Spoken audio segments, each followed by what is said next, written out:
This interview is composed of 10 questions. Are you ready? Yes, I'm ready. So let's begin. Here's the first question. Why do you advise that kind of The activity? activity that was presented in the tour package is, I know it is very suited for the target tourists, which is the Balikbayan groups, because I want them to feel and when to relax and enjoy the moment while touring. They're not just touring for fun or for anything else, but I want them to feel the relaxation of mind and body, because one of our activities we'll be doing in the tour is the spa village located in Dakak Beach Hotel in the area of Villa Angelina Luxury Suites. So I know that tourists will really love the tour. The second question is what will you do to know directly the financial capacity of your I client? can acquire the financial capacity of the tourist by just doing a research background, do a specific tour package will make them interest, and then who will grab the tour package will be determined on what level of financial capacity the tourists are in. Third question. What specific month will you advise the client to visit the destination and why?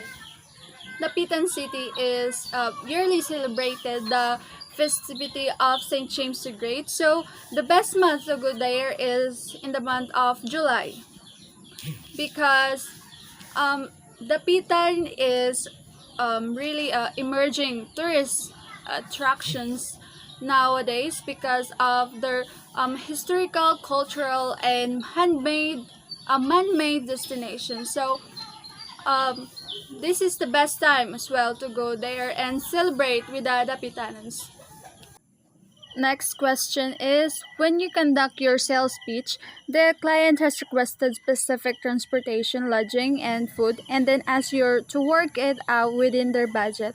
How will you resolve it?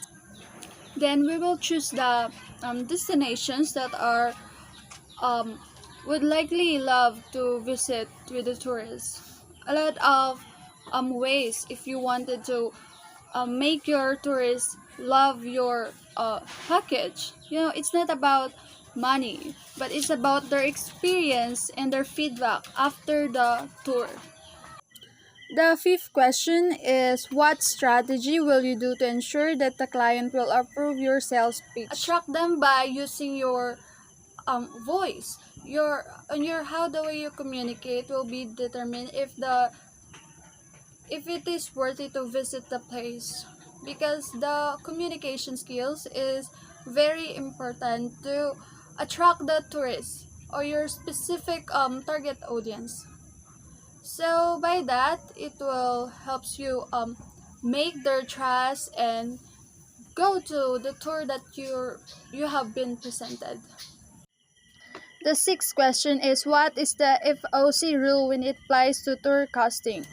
So the FOC rule when it applies to the tour costing, it will be the experience of the tourist itself and the other service fees. The next is what is the markup The tour? markup rule is the estimated price of the tour, and it is usually presented to the tourist before the tour begins.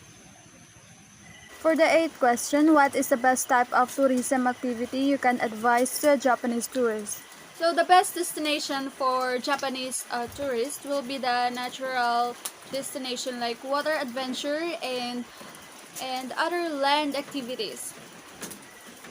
The ninth question is what is the most inexpensive means of promoting a destination? The inexpensive way of promoting a place is by the use of mouth. It is the feedback of the tourists that makes the destination famous without putting a price on it. So for the last question, what should be the most important content of your sales pitch when promoting a tourism destination? So the important content of promoting a destination will be destination area itself, because when you're promoting an area that will be looking forward of the tourists, so it is really important that it should be as catchy as possible and reliable. Thank you for your answers.